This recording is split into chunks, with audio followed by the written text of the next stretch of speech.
Hi friends, welcome to my channel.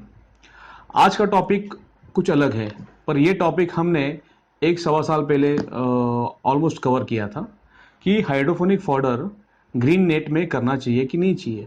तो मैंने उस टाइम पूरा वो वीडियो कवर किया था, शायद 10-12 मिनट का था, कि हाइड्रोफोनिक फॉडर आपको ग्रीन नेट में ग्रो नहीं करना है क्योंकि उसमें इश्यूज आते हैं। अभी एक साल पहले हमने कवर करने के बाद भी आज के तारीख में हम लोग अभी ट्रेनिंग ले रहे हैं और लोगों को मिल रहे हैं, तो फिर भी हम लोग देख रहे हैं कि लोग इसमें प्रैक्टिस कर रहे हैं आज की तारीख में। तो हमें ऐसा पता चला कि लोगों में अभी तक वो अवेयरनेस हुआ नहीं है, लोगों तक वो पहुंच रहा नहीं है वीडियो। तो हमने सोचा कि चलो वापस एक बार वापस थोड़ा अपडेट कर देंगे ये टॉपिक को। तो जो नए से लोग देखने वाले हैं कि ग्रीन नेट में करना है कि नहीं करना है, तो उनको भी ये पता चलेगा कि ये ग्रीन नेट का क्या इश्यूज है। तो देखिए, मैं आपको एक चीज़ बताना चाहता हूँ। हाइड्रोफोनिक फॉडर ग्रो करने के लिए, ये जो स्प्राउट फॉडर हम जो ग्रो करते हैं मेज का या बार्ली का या वीट का, ये ग्रो करने के लिए आपको कुछ पर्टिकुलरली कुछ पैरामीटर्स है ना, वो आपको मेंटेन करना होता है। क्योंकि बाहर का टेम्परेचर क्या है हमें मालूम नहीं है। बाहर का टेम्परेचर कौन से भी लोकेशन रीजन में, अगर विंटर टेम्परेचर है, मतलब 10 का है, 12 का टेम्परेचर है, या फिर समर सीजन में आपका हाई टेम्परेचर होता है, या फिर रेनी सीजन में ह्यूमिडिटी बढ़ जाता है। तो अलग अलग रीजन में अलग अलग सिचुएशंस होते हैं। तो ऐसे सिचुएशंस में अगर आप ये हाइड्रोफोनिक फॉडर ग्रो करने के लिए जाएंगे तो ये सक्सेसफुली आप 365 डेज ग्रो नहीं कर सकते। क्योंकि अगर आपको ये फॉडर ग्रो करना है वो लोकेशन में, तो आपको वो जो पैरामीटर्स है वो हमेशा आपको मेंटेन करना है, वो रूम के अंदर या फिर वो हाउसिंग के अंदर। मतलब आपको टेम्परेचर ये बहुत इंपॉर्टेंट है। मैंने बहुत से वीडियोस में आपको कवर किया होगा, ट्रेनिंग में भी मैंने कवर किया है कि हाइड्रोफोनिक फॉडर, अगर मेज फॉडर आपको ग्रो करना है तो आपको 25 टू 32 डिग्री सेल्सियस के आसपास आपको टेम्परेचर मेंटेन करना है। ठीक है। अगर बार्ली फॉडर ग्रो करना है या वीट का फॉडर ग्रो करना है तो आपको 23, 24, 25 डिग्री सेल्सियस के आसपास आपको टेम्परेचर मेंटेन करना है। तो अभी एक सीधी सी बात है, आप समझ सकते हैं। अगर आप ये फॉडर अगर ग्रीन नेट में ग्रो करने की कोशिश करेंगे तो अगर बाहर का टेम्परेचर अगर 15 है, 20 का है, तो अंदर भी 2-4 डिग्री का डिफरेंस रहने से अंदर आपको 19, 20 या 21 का टेम्परेचर मिलेगा। कोई कोई रीजन में ऐसा होता है कि विंटर सीजन में टेम्परेचर 10 डिग्री के नीचे जाता है, तो अंदर भी टेम्परेचर ड्रॉप हो जाएगा। कोई कोई लोग जो बड़ा यूनिट्स बनाते हैं ग्रीन नेट का, तो उसमें तो क्या हो जाता है, टेम्परेचर ट्रैप हो जाता है। तो कभी कभी ऐसा भी हो जाता है कि अंदर टेम्परेचर और ड्रॉप हो जाता है। और जो हाई टेम्परेचर वाला एरिया है, मतलब जहाँ पे 45 डिग्री सेल्सियस है, 50 है, 52 टेम्परेचर जाता है, वहाँ पे भी अगर कोई ग्रीन नेट में करता है तो वहाँ पे अंदर भी आपको 2-4 डिग्री का डिफरेंस मिलेगा। अंदर 40, 42, 45 का टेम्परेचर रहेगा। तो ये ऐसे टेम्परेचर में आप 365 डेज ग्रीन फॉडर ग्रो नहीं कर सकते। शायद नसीब से कोई लोग ग्रीन फॉडर ग्रो कर रहे हैं, वो शायद विंटर और समर का जो मिड रहता है उसमें किसी का अच्छा ग्रो हो जाता है। तो क्या करते हैं बहुत से लोग, ये जो ग्रीन नेट वाला जो सेटअप बेचने वाले लोग हैं, क्या करते हैं, उस वक्त के वीडियोस फोटोज निकाल के यूट्यूब पे या उनका बिजनेस में यूज करते हैं कि ये देखो हमने ये फॉडर ग्रो किया। तो ऐसा नहीं है। ये भी बहुत ज़रूरी है कि वो 365 डेज ग्रो करता है क्या। मैं आपको बताता हूँ वो 365 डेज ग्रो कर ही नहीं सकता, क्योंकि आपका मतलब पूरा इंडिया हो या इंडिया के बाहर हो, कोई भी जगह पे आपको वही सेम टेम्परेचर और ह्यूमिडिटी पूरा साल भर नहीं होता है, चेंज होते रहता है। पर आपको अगर फॉडर ग्रो करना है कोई स्पेसिफिक, तो आपको वही टेम्परेचर और ह्यूमिडिटी मेंटेन करना है। तो this is also one of the reason कि आप टेम्परेचर मेंटेन नहीं कर सकते ग्रीन नेट में। दूसरी बात है कि ह्यूमिडिटी जो बोलते हैं ना, आर्द्रता बोलते हैं, मतलब नमी जो रहती है ना, वो नमी। देखिए, जो हेवी रेनफॉल एरिया है या फिर जो कोस्टल एरिया है, जो समुंदर का एरिया है, या कोई कोई जगह पे कंटिन्यूसली 10-15 दिन 20 दिन बारिश होता है, तो ऐसे रीजन में आपको ये हाइड्रोफोनिक फॉडर ग्रो करने में तकलीफ होगी। क्योंकि जब ह्यूमिडिटी शूटअप होता है 90, 95, 100 के आगे जाता है, तो ऐसे सिचुएशन में आप ग्रीन नेट, वो आपका ग्रीन फॉडर ग्रो नहीं हो सकता है। क्या होता है, फंगस आ जाता है। आपको वेंटिलेशन करना ज़रूरी है, ह्यूमिडिटी कम करना ज़रूरी है। और दूसरी बात है, कभी कभी ऐसा भी होता है जो हाई टेम्परेचर वाला रीजन है, वहाँ पे ह्यूमिडिटी ऑलमोस्ट 10%, 20% रहता है। तो ऐसे सिचुएशन में जहाँ पे ड्राई एयर है, अगर वो ड्राई एयर वाला जो एरिया है, अगर ऐसे एरिया में अगर कोई ग्रीन फॉडर ग्रो करने की कोशिश करेगा, तो उसका क्या होगा, वो फॉडर जो है ना वो ड्राई हो जाएगा, सूख जाएगा, और उसमें फंगस आना चालू हो जाएगा। सो ये भी है कि एक्सट्रीम लो ह्यूमिडिटी और एक्सट्रीम हाई ह्यूमिडिटी का भी प्रॉब्लम हो जाता है। क्या है, ग्रीन नेट जो रहता है उसको छेद होते हैं। छेद होने की वजह से क्या हो सकता है, अंदर आप इंसुलेशन मेंटेन नहीं कर सकते, आप उसको कूलिंग नहीं कर सकते, आप अगर उसको एसी लगाने का तो वो छोड़ दीजिए, एसी तो लगा ही नहीं सकते। अगर अच्छा फैन पैड वाला कूलर लगाएंगे तो जो कूलिंग करने का कोशिश करेंगे तो कूलिंग लीक हो जाएगा। दूसरी एक बात है टेम्परेचर कंट्रोल में, अगर कभी कभी लो टेम्परेचर है तो मैंने एक दो वीडियोस भी बनाया कि जो लो टेम्परेचर है उनको अंदर टेम्परेचर बढ़ाना पड़ता है। तो अगर वो कोई बल्ब लगाएगा या कोई हीटर लगाएगा या हैलोजेंस लगाएगा तो वो भी जो टेम्परेचर वो लीक हो जाएगा ग्रीन नेट से। तो because of that reason also आपको टेम्परेचर का मैनेजमेंट बिल्कुल जमने वाला नहीं है ग्रीन नेट, इसलिए ग्रीन नेट तो बिल्कुल नहीं करना है। ये एक रीज़न। ह्यूमिडिटी का मैंने आपको बताया, extreme low extreme high humidity होने की वजह से आप जो ग्रीन नेट में हाइड्रोपोनिक फॉडर ग्रो नहीं कर सकते। तीसरा इशू क्या होता है इसमें, इसमें आ जाता है हाइजीन के इश्यूज। देखिए आप ये ग्रीन नेट में हाइजीन मेंटेन नहीं कर सकते। जो मैंने आपको बोला था कि इसमें छेद होते हैं ना, तो ये छेद में से क्या होता है, अंदर जो बाय नेचुरल करंट होता है ना, हवा आ जाती है तो उसमें से कभी कभी डस्ट पार्टिकल्स भी आ जाते हैं। ठीक है, तो ये डस्ट पार्टिकल्स अंदर आने से क्या हो जाता है, अगर पानी के कांटेक्ट में आ जाएगा तो उसको फंगस होने में वो ज़्यादा चांसेस ज़्यादा है।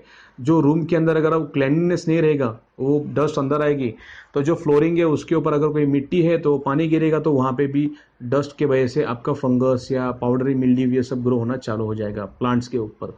दूसरी बात यह है कि ये जो ग्रीन नेट रहता है ना, इसमें बड़ा इशू क्या आता है, मैंने लास्ट वीडियो में भी ये कवर किया था पॉइंट कि आप जो प्लांट जहाँ खड़ा करते हैं आपका फार्म के यहाँ पे, तो वहाँ पे रैट्स की इश्यूज रहते हैं हमेशा।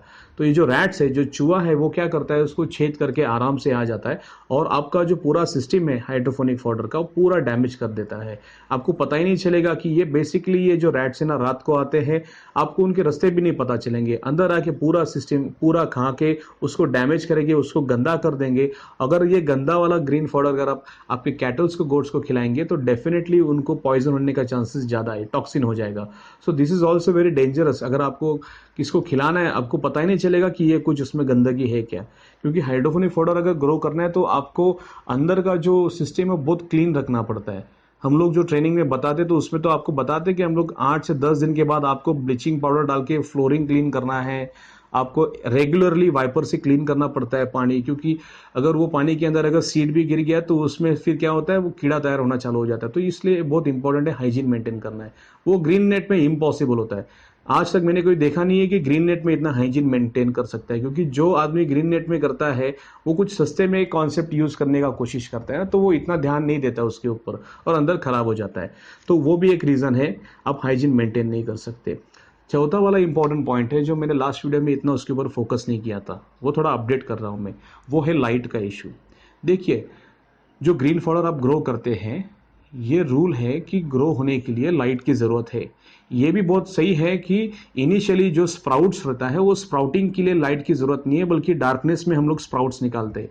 पर जैसा ही वो 2-3 दिन के बाद स्प्राउटिंग होने के बाद जब वो लीफ बाहर निकलना चालू होता है तो उसको लाइट की ज़रूरत होती है, क्योंकि जब उसको लाइट मिलता है तभी उसका क्लोरोफिल फॉर्मेशन चालू हो जाता है और फोटोसिंथेसिस जो प्रोसेस है वो कंप्लीट हो जाता है। अगर वो कंप्लीट होगा तो ही उसका वो खाना बना पाएगा और वो उसका ग्रोथ परफॉर्मेंस अच्छा दिखेगा।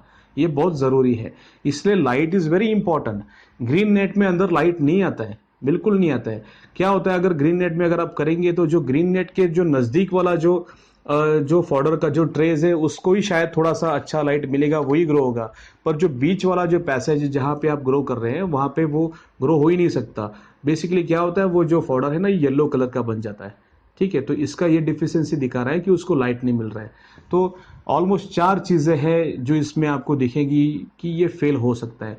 पांचवा पॉइंट भी इंपॉर्टेंट है। देखिए हेवी रेनफॉल में क्या होता है, कोई कोई लोग ना पूरा ग्रीन नेट में बनाते हैं, ऊपर का रूफ भी ग्रीन नेट में बनाते हैं। तो हेवी रेनफॉल की वजह से क्या होता है, बारिश का पानी अंदर आ जाता है तो सिस्टम फेल। और एक चीज़ है, कोई कोई ऐसे लोकेशंस भी है जहाँ पे हाई विंड होता है, साइक्लोन एरिया रहता है। तो अभी हमने कुछ ऐसे लोकेशन में 1-2 जो सेटअप्स लगाए हैं ओडिशा में, तो उन्होंने तो हमें बताया कि ग्रीन नेट तो छोड़ दीजिए, हम लोग नॉर्मल फैब्रिकेटेड मतलब पीवीसी पैनल में या फिर बैकलाइट शीट में भी कर नहीं सकते, क्योंकि इतना हाई विंड होता है पूरा का पूरा छत उड़ जाता है। तो ऐसे लोकेशन में तो हम लोग ने उनको सजेस्ट किया आप पूरा सही से कंस्ट्रक्शन करिए वॉल का, उसके अंदर अब यूनिट बनाइए। तो मतलब मुझे आपको ये बताना है कि कुछ चीज़ें ऐसे ना आपको सिचुएशन लोकेशन के हिसाब से आपको आपका स्ट्रक्चर बनाना है। ये भी इंपॉर्टेंट है, जो आप स्ट्रक्चर बनाएंगे उसमें लाइट आने का भी प्रोविजन करना पड़ता है। तो उसमें कभी कभी आपको ट्रांसपेरेंट वाले फाइबर शीट्स यूज़ करने पड़ते हैं, पीवीसी शीट्स यूज़ करने पड़ते हैं, जिससे अंदर थोड़ा लाइट भी आ जाएगा। कुछ शीट्स ओपेक होने चाहिए जिससे आपका डार्कनेस मेंटेन रहेगा, और जितना इंटेंसिटी और वेवलेंथ मेंटेन करना है लाइट आपको ग्रो होने के लिए, उतना आपको मेंटेन करना पड़ता है। तो देखिए ये 4-5 पैरामीटर्स है जो आपको मेंटेन करना है। अगर आप ये मेंटेन नहीं कर पाएंगे तो डेफिनेटली आपको रिजल्ट मिलने वाला नहीं है। और जो लोग सीरियसली ये हाइड्रोपोनिक फॉडर ग्रो करना चाहते हैं, वो बेसिकली उनका दिमाग में होता है कि ये 365 डेज ग्रो होना चाहिए, तो ही ये सिस्टम वो लगाएंगे। अगर कोई सिस्टम सिर्फ 2-4 महीने चलने वाले हैं और बाकी के 8 महीने बंद रहने वाले हैं, तो कोई भी इसके ऊपर इन्वेस्ट नहीं करेगा। आदमी इन्वेस्ट तभी करेगा जब उसको वो ऐसा लगेगा कि ये 365 डेज फॉडर निकलेगा, ये मैं मेरे गाय को, भैंस को खिलाऊंगा, गोट्स को खिलाऊंगा, तो मुझे अच्छा रिजल्ट मिलेगा। तो उसके दिमाग में ये चीज़ होती है। और एक बात समझ लीजिए, जो ग्रीन नेट में अगर खुद भी करने का कोशिश कर रहे हैं, कोई ट्रे परचेस करके खुद एक्सपेरिमेंट कर रहे हैं ना, तो उनको ये नहीं मिलेगा, क्योंकि जो लोकेशन में वो आदमी रह रहा है वो टेम्परेचर चेंज होते रहता है। तो एक चीज़ आपको ध्यान में रखना है कि जो अंदर टेम्परेचर मेंटेन करना है वो आप कर सकते हो क्या ग्रीन नेट में, तो आपको ध्यान में आ जाएगा कि आप नहीं कर सकते। आपको मेंटेन करने के लिए कुछ ऐसा होना चाहिए हाउसिंग जिसमें आप इंसुलेशन मेंटेन कर सकते हो। अंदर टेम्परेचर ड्रॉप कर रहे हैं तो वो अंदर रह सकता है, अंदर टेम्परेचर ड्रॉप। बाहर का टेम्परेचर अगर इवन इट इज़ 40, आप अंदर का टेम्परेचर 28-30 पे ला सकते हैं। तो ये करने के लिए आपका जो हाउसिंग है वो थोड़ा अच्छा होना चाहिए। अब एक हाउसिंग के ऊपर भी मैं हो सके तो कोशिश करूंगा उसके ऊपर एक अच्छा वीडियो बना के अपडेट करूंगा, वो आप देख लीजिए, फिर आपको पता चलेगा कि हाउसिंग कैसा बनाना है। हम कोशिश करते हैं कि हाउसिंग के ऊपर भी ज़्यादा खर्चा नहीं होना चाहिए। अभी तो बहुत नए अपडेट्स हो गए, आप बहुत अच्छा मटेरियल आया कम पैसे में, जो आप यूज़ करेंगे तो आपका हाउसिंग भी कम खर्चे में हो सकता है। तो होप मुझे ऐसा लग रहा है कि ये ग्रीन नेट का कॉन्सेप्ट आप आपके दिमाग में से प्लीज़ निकाल दीजिए। और जो लोग ये कोशिश कर रहे हैं ना आपको कन्विंस करने की कि नहीं ग्रीन नेट में हो जाएगा, आप ट्रे ले लीजिए, तो वो एब्सोल्युटली गलत है। आप उनको सवाल पूछ सकते हैं, भाई ग्रीन नेट में ये कैसा पैरामीटर्स। पहली बात तो ये जो बेचने वाले लोग हैं, ये आपके अभी लोगों के ध्यान में आया होगा कि ये ग्रीन नेट में जिन्होंने अभी तक सेटअप लगाया ये फ्रॉड टाइप के लोग हैं। ये बेसिकली ट्रे बेचने वाले लोग होते हैं।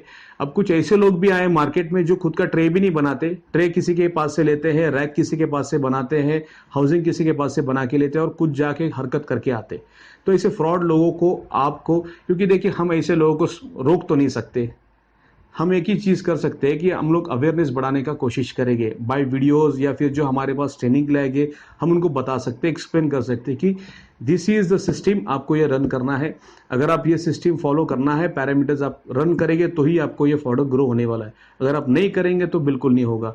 वो आदमी क्या ट्रे बेच के भाग जाता है, बाद में फ़ोन भी नहीं उठाता। बहुत से लोगों ने हमें ये कंप्लेंट किया है कि किसी ने 40,000 का सेटअप लगाया, 1 लाख का सेटअप लगाया, वो ट्रे ला के सेटअप लगा देता है, कुछ आधा HP का 1 HP का पंप लगा के भाग जाता है, बाद में फ़ोन भी नहीं उठाता है और बाद में बोल देता है कि सीट खराब है। सीट खराब नहीं है, बेसिकली आप पैरामीटर्स कंट्रोल नहीं कर पा रहे।